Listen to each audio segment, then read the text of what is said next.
Today I received a request from one of our off the charts viewers on going into a little bit more detail about tokens. Hi Che.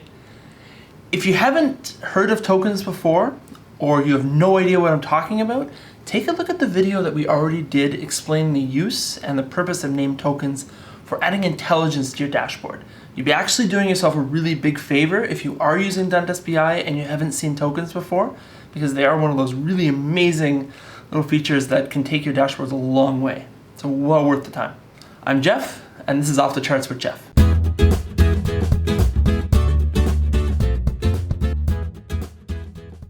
So as I mentioned, this video's purpose is to teach you how to construct tokens, not to really give you the overall understanding of what they do and why they're there. I'm assuming you know that already. That being said, this is of course going to be a technical video because I'm getting into the details of how to build one. So let's get right into it. There's three major types of tokens. The first one is called a named token. And the purpose behind this token is to basically pre-select different settings in a filter. Here's a quick example. I have regions here, and each region has different stores underneath them. If I'm a manager for a certain set of stores, I might want to come in here and pre-select the ones that I use on a regular basis. Maybe I'm interested in these 4 stores because those are the ones for which I have oversight and I need to be paying attention. So by making that selection and then clicking the token menu on the right, you can save that token. So by going in here and saving it as a name set, I can give it a name, which is my caption, and I basically define what we do with the token. So if it's left as an account token, it's something that's only for me to see. If you leave it as a tenant token, this is a concept only if you're using a multi-tenant server. You might have a Dundas BI server with multiple groups of users inside, and tenancy is a way to separate them. So think of it as assigning that token to only my group of users. The other one is a set of global tokens. So this is if you wanted to give tokens to everybody.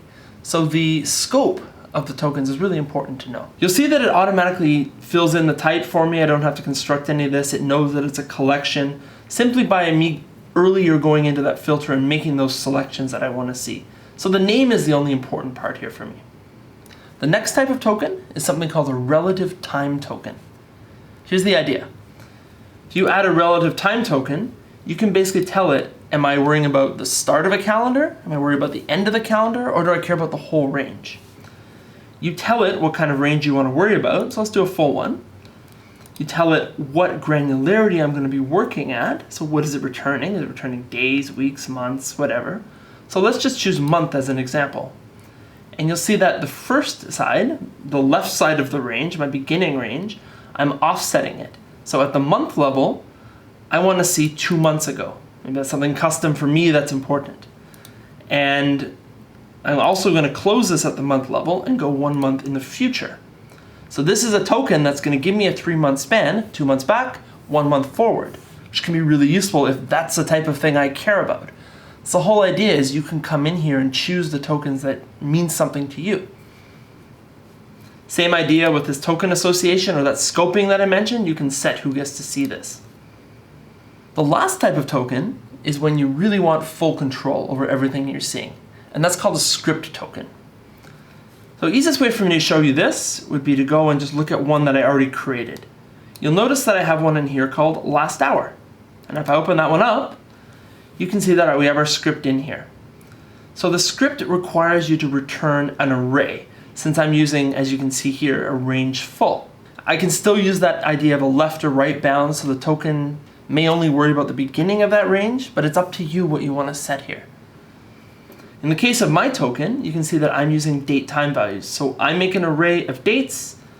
I'm basically selecting an hour ago to now, and then this new token that I created is just going to give me the last hour. You can also embed offsets into tokens, which is pretty cool when it comes to scripting, because similar to what I did with that month offset when I said -1, you can embed an offset that's actually going to be used in your script directly, which is pretty powerful. This can literally do anything when it comes to these filters. I may want to have a filter that as I select phases of the moon, it's going to calculate the right one and bring it back for me.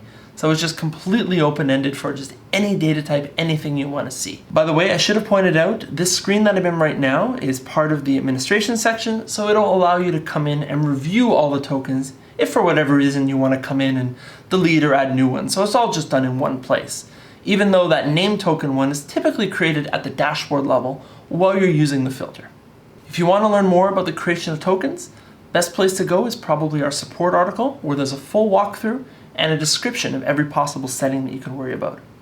That's it for today, and if you do have any other questions or suggestions for video content that you'd like to see, I'm always happy to create these. Thanks for watching.